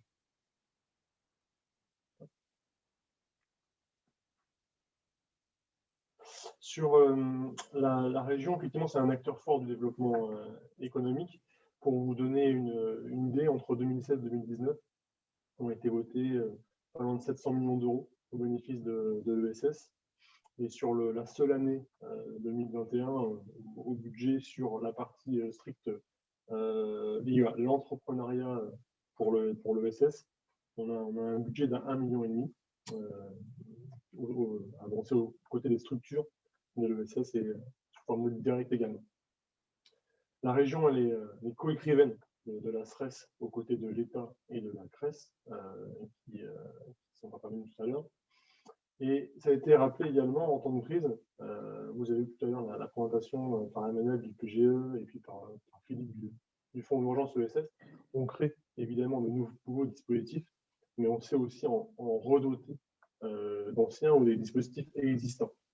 Donc, sur cette planche-là, vous voyez les efforts complémentaires qui ont été faits, notamment en direction de France Active, sur la redotation de prêts et de garanties.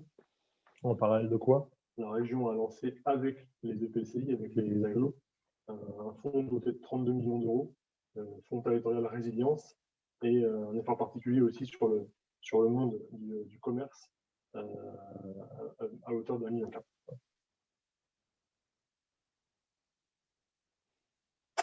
Alors cette planche-là, elle est un peu dure à avaler pour le déjeuner. Je vais essayer de faire court, je vais entrer dans le détail un peu après. C'est juste pour illustrer la palette d'outils riches de la région aux différents stades de développement des entreprises en bas, donc de la gestation au rebond. Certaines des aides ne sont pas strictement limitées aux acteurs de l'ESS au sens juridique du terme. Je pense à Pays de Loire engagé, opéré par France Active. Et à l'inverse, certaines aides pour lesquelles les entreprises de l'ESS sont éligibles ne figurent pas sur cette planche-là. C'est un dispositif de droit commun. Je pense à la résilience dont je viens de parler tout à l'heure, et puis également le prêt rebond, par exemple. On a deux grandes familles d'aides. On a des aides en financement direct ou intermédiaire au travers de l'URSSCOP, de France Active, des CES ou de la CRES, par exemple. Et puis l'autre type d'aide, c'est l'aide en accompagnement, qui sont sur des phases de développement avec la DLA et de rebond avec les aides en rebond. Alors, la région, elle ne travaille pas toute seule sur l'ESS, et heureusement, on s'appuie sur un réseau qui a un maillage complet sur les territoires, les réseaux départementaux de l'ESS, qui figurent sur cette planche, ainsi que 4 acteurs clés, listés à droite, France Active, l'URSSCOP, les SIGA et la CRES. Je vous invite d'ailleurs à aller voir la présentation qui avait été faite de l'ESS dans un speech and draw très sympathique que j'ai rappelé sur la planche en question. Maintenant, je descends un petit peu dans les différents dispositifs, sans égrener le catalogue, j'espère rester facilement compréhensible. Donc, les PTCE sont les pôles territoriaux de coopération économique, constitués par le regroupement sur un même territoire d'entreprises de l'ESS, qui vont s'associer entre elles avec des entreprises classiques et une ou plusieurs collectivités territoriales. Voilà. En vue de porter un projet économique local, durable, et avec une tool d'innovation, qu'elle soit sociale ou technologique. Ce dispositif s'applique à tous les secteurs, et en particulier aux filières de services à la personne, aux activités culturelles et créatives, aux circuits courts, à l'IAE également. Le dispositif Capital Scope, qui est opéré par l'URSSCOP, s'adresse, lui, aux salariés associés, fondateurs, qui sont accompagnés par cet organisme. En fait, c'est une subvention qui est égale au montant de l'apport du bénéficiaire, capé, donc limité à 5 000 € par associé. PDL Conseil. Donc, PDL Conseil, en fait, c'est un dispositif de droit commun. Et puis là, on a mis deux parfums, entre guillemets, à la station de l'ESS, PDL Conseil RSE et PDL Conseil RH, qui fonctionnent tous les deux de la même façon, en subvention, à concurrence de 50% du montant total de l'assiette, et avec un plafond à 15 000 €.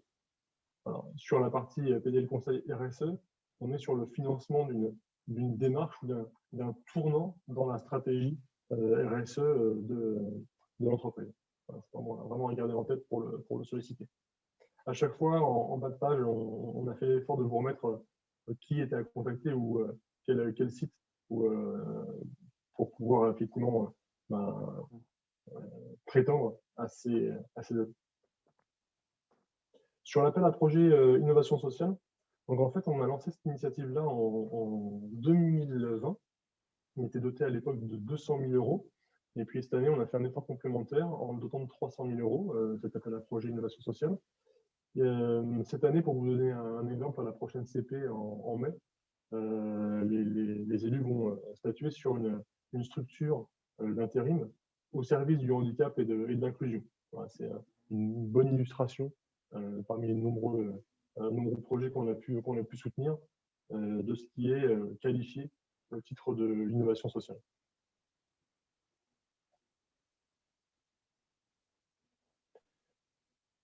j'ai deux planches à vous présenter qui vont parler essentiellement en fait, du travail qu'on fait avec France Active.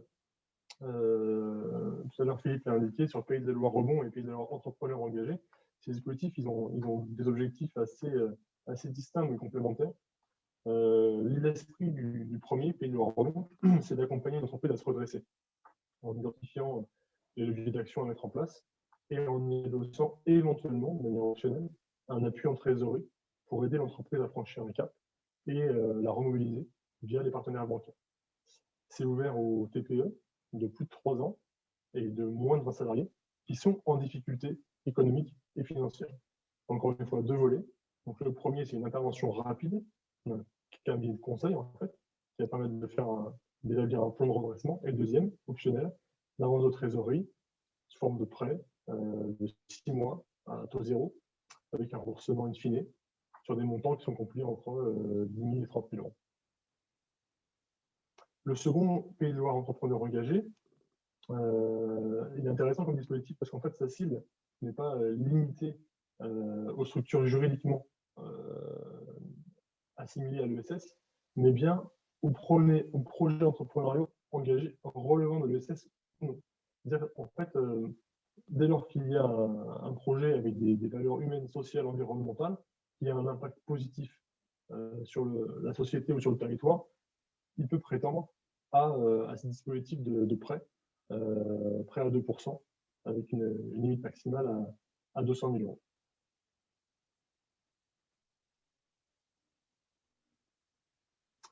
La directe tout à l'heure a été présente, effectivement, à parler ou à aborder le sujet de la DLA.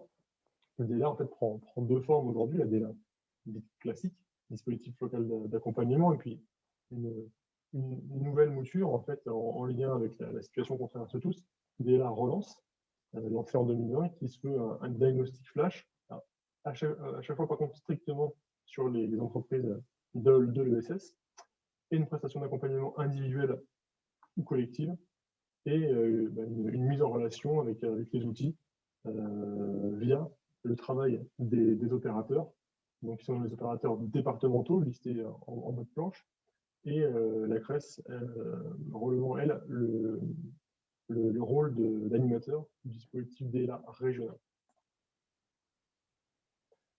J'en ai fini mon catalogue. J'ai une dernière planche, en fait, parce que la région a lancé un numéro vert très utile, ouvert à tous, 0800 04 11 11, comme indiqué, sur lequel les équipes compétentes sont là de répondre dans le détail à vos questions sur l'ensemble des dispositifs. Voilà. D'accord, merci beaucoup, Monsieur Lamy, pour ces précisions. On note ce numéro, donc, est bien évidemment aussi qui concerne bien les structures aussi de l'économie sociale et solidaire qui souhaiteraient émarger aux aides que vous avez mentionnées. Alors, je ne sais pas, je ne vois pas de questions spécifiques là-dessus, c'est que ça doit être clair et précis, notamment sur les aides en conseil. Ce qu'on a bien compris, c'est notamment sur ce sujet que vous intervenez. Voilà une question précise pour le coup. Une association qui souhaite renouveler son parc informatique peut-elle prétendre aux aides du conseil régional? Est-ce qu'il y a là, sur le volet transition numérique, on a vu nous-mêmes qu'on avait quelques problèmes de bugs tout à l'heure, est-ce que sur le renouvellement d'un parc informatique, les associations sont éligibles et est-ce que le conseil régional agit sur ce volet? Oui, tout à fait. Alors là, c'est un plan d'action qui dépasse par vraiment le sujet de l'ESS. Tout à fait, oui. C'est le plan d'action sur la transition numérique. On a effectivement un dispositif Pays de Loire, le PLIN, qu'on appelle Pays de Loire Innovation numérique, ou investissement numérique, pardon, qui pourra effectivement répondre, j'espère, positivement à cette demande. Voilà. D'accord, donc en effet, c'est pas spécifique à l'ESS, hein, bien sûr, parce qu'on n'est pas les seuls secteurs concernés par ces sujets. Mais donc, il y a bien ce dispositif qui existe. Et du coup, en contactant ce numéro vert, la personne là qui nous a posé la question pourra être dirigée vers le bon service. Ouais. Une précision toutefois, oui. On prend en partie, en fait, ou en assiette, les éléments logiciels de l'investissement, et pas les investissements matériels. Voilà. D'accord, ok. Parce que là, il y a une question également sur les dispositifs pour accompagner la numérisation de l'activité en l'occurrence pour une SAS qui a l'agrément ESUS. Voilà, savoir sur aussi le type ce type de critères, c'est également concerné par ce que vous venez de nous évoquer. Oui, de la même façon. D'accord. Ok. Bah, merci beaucoup en tout cas pour ces éléments et pour l'action également du conseil régional que vous avez pu présenter ici. Bah, écoutez, s'il n'y a pas d'autres questions, je vais laisser la parole pour conclure à Marc Maradour, le délégué régional de l'UDES, qui va nous dire quelques mots de conclusion et voilà, pour aussi laisser les pistes maintenant à creuser dès maintenant sur ces bases-là. À toi la parole, Marc. Merci Charles. Alors, si nous étions en présentiel, bien sûr, je demanderai à chacun d'applaudir Charles et Marianne pour cette organisation parfaite, malgré les quelques petits bugs techniques. Donc, en tout cas, merci Charles et Marianne pour cette organisation. Je remercierai aussi le conseiller régional Laurent Caillot qui était présent pendant toute cette visio, donc à qui on n'a pas pu donner la parole pour des raisons sans doute techniques également. Et puis Joanne Fort, le sous-préfet à la relance, qui avec ces petits problèmes techniques qui nous font finir 10 minutes plus tard, mais je sais qu'il était parmi nous jusqu'à la fin. Lorsque nous avons, et bien sûr tous les intervenants que je ne vais pas reciter, puisqu'il m'a semblé que cette matinée était très dense, nous avons eu beaucoup d'informations. Et lorsque nous avons, avec la CRES, concocté cette matinée, il y avait plusieurs raisons à cela. La première, et ça a été dit par plusieurs intervenants, la première, c'est que les entreprises ou les organisations de l'économie sociale et solidaire avaient en proportion moins recours aux aides qui existaient dans le cadre de ce plan de relance. Alors, est-ce qu'elles n'osaient pas? Est-ce qu'elles ne connaissaient pas les mécanismes? En tout cas, c'était un constat. Donc, on souhaitait, au travers de ce premier rendez-vous, effectivement, faire un panorama de ces aides. Donc, c'était la première raison. La seconde, et ça a été souligné également par l'un des intervenants, l'ESS dans la région Pays de la Loire, c'est près de 165 000 emplois. 165 000 emplois. Je répète, 165 000 emplois. C'est près de 14% de l'emploi dans la région. Des emplois qui sont, et ça a été souligné par plusieurs intervenants, peu délocalisables, des emplois de proximité et des emplois très diversifiés. Donc, en dehors de ce plan de relance qui est là aussi pour relancer, bien évidemment, mais pour éviter les difficultés financières des associations, des coopératives ou des mutuelles, en dehors de ce plan de relance, et ça a été évoqué également par le conseil régional tout à l'heure, il y a des initiatives.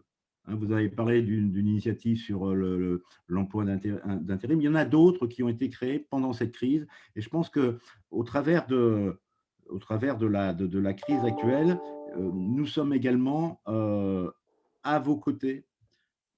Et nous sommes aussi à l'écoute de vos aides, et je serai plus qu'à l'écoute d'ailleurs, pour pouvoir lancer des initiatives, puisque bon nombre des acteurs de l'économie sociale et solidaire ont quelques idées de développement, notamment dans le cadre de la transition économique et environnementale que chacun appelle de ses voeux. Alors, le titre, ce n'est pas le titre d'une chanson, et maintenant. Alors, je vais faire très rapide, puisque nous avons travaillé depuis plus d'1 an avec un bon nombre de partenaires, les organisations syndicales notamment, la Directe, la région, les OPCO, désolé pour l'acronyme, les organismes de formation pour faire simple, et la CRES bien évidemment. On a travaillé sur un contrat d'études prospectives. Alors, en gros, il nous a permis de faire un état des lieux de ce qu'était l'économie sociale et solidaire dans la région. Mais faire un constat, c'est une chose. Pour ceux qui me connaissent, moi, je préfère l'action au constat. Mais le constat, il a été fait. Et nous avons, dans le cadre d'un avenir qu'on a qualifié d'avenir solidaire, un plan d'action qui est ciblé sur 3 axes. Le premier, c'est l'affirmation d'une entité employeur de l'ESS. Le second, c'est le développement des compétences et des mobilités professionnelles au sein du secteur. Et le troisième, c'est la sauvegarde et le développement des emplois dans les entreprises de l'ESS. Le premier axe va s'attarder exclusivement, je dirais, à l'impact social. Et là, il y a plusieurs outils que l'on partage également avec la CRES qui seront mis à votre disposition. On parle beaucoup d'innovation dans l'industrie. Quand on parle d'innovation, tout le monde va avoir Airbus ou les chantiers de l'Atlantique en tête. L'innovation, c'est aussi dans le secteur social et associatifs et coopératifs. Donc, nous souhaitons effectivement qu'une recherche-action puisse se mener sur les innovations, fussent-elles managériales ou bien sur la qualité de vie au travail. On parle beaucoup de formation. Notre secteur, s'il emploie 165 000 personnes, il y a des départs en retraite prévus de façon assez importante d'ici 5 ans. Eh bien, quand on parle d'attractivité des métiers, ça passe bien évidemment par des rémunérations, par la qualité de vie au travail, mais ça passe également par la formation et la connaissance de nos métiers. Donc, on a tout un travail de prospective et de communication à faire autour des métiers de l'économie sociale et solidaire qui sont, et vous l'avez vu ce matin, très, très divers.